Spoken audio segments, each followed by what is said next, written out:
अब आपको बाज़ार से मिठाई नहीं ख़रीदनी पड़ेगी। आज इतनी आसान रेसिपी मैं बालूशाही बनाने की आपके साथ शेयर करने लगी हूँ।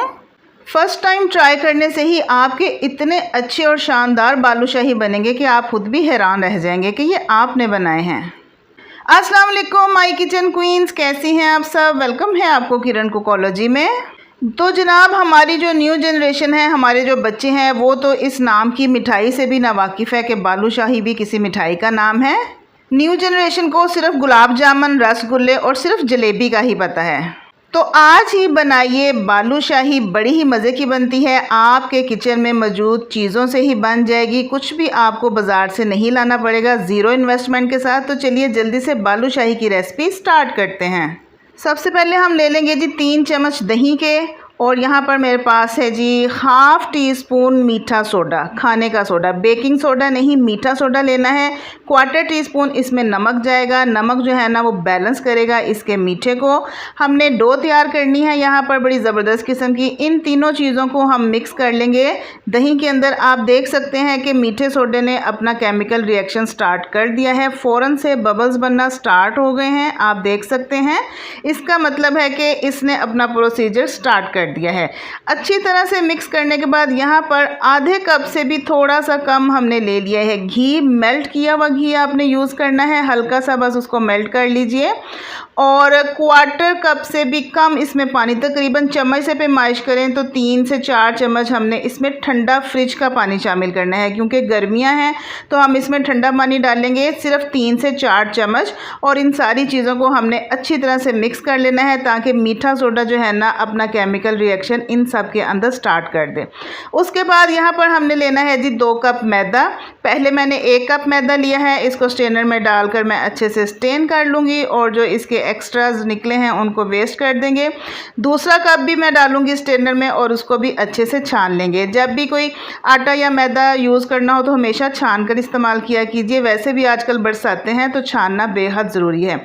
अच्छा जी, मैदा डालने के बाद अब हमने क्या करना है, इन सारी चीज़ों को अच्छे से मिक्स कर लेना है। मिक्स करने के बाद हमने आटा गूंदना है। इसका आटा ना ज़्यादा सख्त होगा ना ज़्यादा नरम होगा। जितनी चीज़ें हमने डाली थी वो इनफ है। इसके अलावा मुझे पानी का एक कतरा भी मज़ीद नहीं डालना पड़ा। लेकिन अगर आपको लगे कि आपकी जो डो है, आपका जो आटा है थोड़ा नरम है, पतला है, तो आप 2 से 3 चम्मच उसमें मैदा और शामिल कर सकते हैं। या आपको लगे कि मैदा बहुत ज़्यादा हार्ड हो गया है तो आप 1 से 2 चम्मच दही या फिर 1 चम्मच उसमें घी का मज़ीद शामिल कर सकते हैं। डो आप चेक कीजिए, ना ज़्यादा सख्त है ना ज़्यादा नरम है। इसके अंदर तहें पर्दे आपको क्लियरली नज़र आ रहे हैं। ये जी निशानी होती है परफेक्ट डो बनने की। इट्स मीन हमारा आटा जो है ना वो बेस्ट है। आटा गूंदने के बाद इसको रेस्ट देना है तकरीबन 15 मिनट का। गर्मियाँ हैं तो मैं इसको फ्रिज में रख दूँगी 15 मिनट के लिए।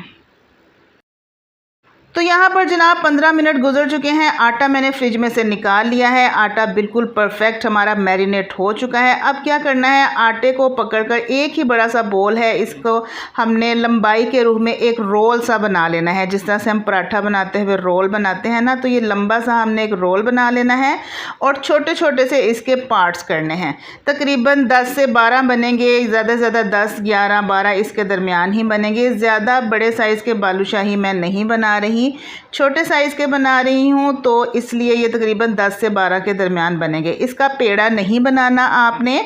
इस तरह पीसेस करने के बाद आपने एक पीस उठाना है, उसे हाथ की हथेली पे रखना है और दूसरे हाथ की मदद से उसे गोल गोल आपने घुमाते जाना है। थोड़ा सा ज़ोर लगा के कीजिएगा ताकि इसके क्रैक्स ख़त्म हो जाए। मकसद ये है कि इसके अंदर लेयर्स बने और इसके क्रैक्स ख़त्म हो जाएँ। और उसके बाद हल्का सा अपने इसको प्रेस कर देना है और सेंटर में इसको अंगूठे या उंगली की मदद से आपने दबा देना है। दबाना इसलिए है ताकि जब हम इसको फ्राई करें तो ये अंदर से कच्चे ना रहें, अंदर तक ये बड़ी आसानी से पक जाएंगे। तो इस तरह से करके हमारा एक बालूशाही तैयार हो गया है। आपकी आसानी और सहूलत के लिए मैं आपको एक और बनाकर दिखाती हूँ। इसका पेड़ा नहीं बनाना। इसी तरह से रफली जो पीसेस हैं वो हम उठाएंगे और एक हाथ की हथेली पे रख कर दूसरे से उसको ज़रा प्रेस करके दबा के आपने घुमाना है। जब तक क्रैक ख़त्म ना हो जाए आपने इसको घुमाते जाना है। जब क्रैक ख़त्म हो जाए हल्का सा इसको प्रेस करें और अंगूठे की मदद से इसको अंदर से दबा दें ताकि एक होल बन जाए। तो ये है जी बड़ा ही आसान तरीका। यहाँ पे हमारे तकरीबन 10 से 11 बालूशाही बनकर तैयार हो चुके हैं। अब बड़ा ही इम्पोर्टेंट स्टेप है इसको फ्राई करने का। फ्राई करने के लिए आप समझ लीजिए क्या तरीक़ेकार है। ऑयल आपका ठंडा होना चाहिए, गर्म नहीं होना चाहिए। आप देख सकते हैं जैसे ही मैंने इसके अंदर बालूशाही डाले हैं तो कुछ सेकंड्स के बाद इसके अंदर हल्के हल्के से बबल्स उठना शुरू हुए हैं। बस इतना सा नॉर्मल से भी कम टेम्परेचर आपने रखना है। आपको बाखूबी अंदाज़ा हो रहा होगा। ये सारे के सारे मैंने बालूशाही डाल दिए हैं। आप देख सकते हैं बिल्कुल हल्के हल्के से बबल्स उठ रहे हैं। आपने तब तक फ्लेम इसका हाई नहीं करना जब तक ये फ्लोट करके ऊपरी सतह पर ना आ जाए। तो आप देखिए टेम्परेचर भी आहिस्ता आहिस्ता ज़्यादा हुआ और ये फ्लोट करके ऊपर की सतह पर आके, तो यहाँ पर आके आपने फ्लेम को मीडियम करना है, हाई नहीं करना। हाई करेंगे तो फ़ौरन ऊपर से जल जाएंगे और अंदर से कच्चे रह सकते हैं। मीडियम कर दीजिए। मीडियम करने के बाद इसकी साइड को चेंज कर दें। जैसे ही नीचे से गोल्डन कलर आए फ़ौरन से इसकी साइड चेंज कर दें और 2 से 3 दफ़ा हमने ये अमल करना है। इसको उल्टाना पलटाना है ताकि अच्छे तरीके से ये दोनों तरफ से जो है ना गोल्डन हो जाए और कुक हो जाए।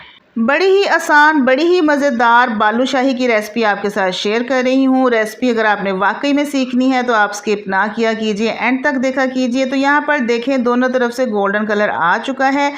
फ्लेम यहाँ पर मैंने ऑफ़ कर दिया है। फ़ौरन से मैं इनको निकाल लूँगी, डिश आउट करूँगी। तो जनाब यहाँ पर आपसे एक इम्पॉर्टेंट बात करनी है। अगर आप फ़र्स्ट टाइम मेरे चैनल पर आए हैं, फ़र्स्ट टाइम कोई रेसिपी देख रहे हैं, तो जल्दी से मेरे चैनल को सब्सक्राइब कर लीजिए ताकि मिले आपको new exciting recipes on daily basis. सस्ती लो बजट रेसिपीज़ मेरे चैनल पर मौजूद हैं। तो जनाब अब दूसरा स्टेप स्टार्ट करते हैं। हमने बनानी है चाशनी। यहाँ पर जो चाय का कप होता है वो मैंने आधा कप चीनी का ले लिया है और उसी कप से पैमाइश करके आधा कप ही मैंने पानी का ले लिया है। यानी दोनों चीज़ें हमने हम वज़न लेनी है। इनको मैंने पैन में डाल दिया है। फ्लेम मैंने हाई कर दिया है। 2 सब्ज़ इलायचियाँ उनके मुंह खोल के वो मैंने डाल दिए हैं और अब हमने इसको जोश दिलाना है। तकरीबन 5 से 6 जोश इसको आने चाहिए। यहाँ पर एक आधा कटा हुआ नींबू का रस मैंने शामिल कर दिया है। आधा नींबू डालना है, आपने पूरा नहीं डालना। इससे क्या होगा कि हमारी चाशनी के अंदर क्रिस्टल्स नहीं बनेंगे। यहाँ पर एक बात आपको बताती चलूँ कि मैंने चाशनी यहाँ पर खुद यानी कि कम मिकदार में बनाई है, आधा कप चीनी और आधा कप पानी, क्योंकि जब ये बच जाती है तो फिर ये वेस्ट हो जाती है। तो यहाँ पर इसको 5-6 जोश आ चुके हैं। फ्लेम मैंने ऑफ़ कर दिया है। अब इसको हम हल्का सा ठंडा होने देंगे। जब ये नीम गर्म सी हो जाए तो फिर हमने जो बालूशाही फ्राई किए थे वो पकड़ेंगे, इसके अंदर डिप करेंगे। सिर्फ़ और सिर्फ 30 सेकंड तक हमने इसको इसमें डिप करना है, यानी गोते लगवाने हैं, डुबकियाँ लगवानी हैं। क्योंकि हम यहाँ पर ज़्यादा मीठा पसंद नहीं करते, इसलिए मैं इसको ज़्यादा देर तक इसमें नहीं रखूँगी। इसलिए मैंने चाशनी भी थोड़ी पतली बनाई है। अगर आप बहुत ज़्यादा मिठाई के शौकीन हैं, बहुत ज़्यादा आप मीठा पसंद करते हैं, तो फिर आप इसको 1 मिनट तक इसमें डिप कर सकते हैं और आप चाशनी भी मज़ीद गाढ़ी यानी थिक बना सकते हैं। तो यहाँ पर 15 सेकंड एक साइड से और 15 सेकंड दूसरी साइड से डिप करने के बाद मैं इनको निकाल लूँगी और बाकी के भी सारे इसी तरह से मैं डुबकियाँ लगवा कर सारे बालूशाही निकाल लूँगी। जनाब जब आप ये रेसिपी ट्राई करेंगे, खाएंगे, खिलाएंगे तो कोई यकीन ही नहीं कर पाएगा कि आप मिठाई घर में भी बना सकते हैं। इतनी ये आसान और शानदार बनती है। यहाँ पर है जी मेरे पास कोकोनट का बुरादा यानी कोकोनट पाउडर। ये मैं थोड़ा सा सिर्फ गार्निश और खूबसूरती के लिए, अगर आपके पास पिस्ता, बादाम, काजू मौजूद हैं तो वो इसके ऊपर ज़रूर स्प्रिंकल कीजिए, बहुत अच्छे और मज़े के लगते हैं।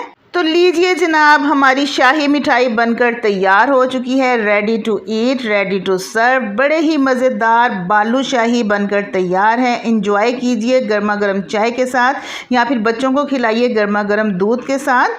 मैं आपको तोड़कर इसको अंदर से भी दिखाती हूँ। अंदर से ये जूसी हैं, बाहर से ये क्रिस्पी हैं और फुल ऑफ इसके अंदर जो है ना मीठा है। चाशनी इसके अंदर तक गई हुई है, आप देख सकते हैं। अगर आपको मेरी रेसिपी ज़रा से भी अच्छी लगी है तो जल्दी से मेरे चैनल को सब्सक्राइब कर लीजिए, एक प्यारा सा कमेंट भी दीजिएगा। आपके फीडबैक का इंतज़ार रहेगा। माशाल्लाह से इसकी लुक देखिए।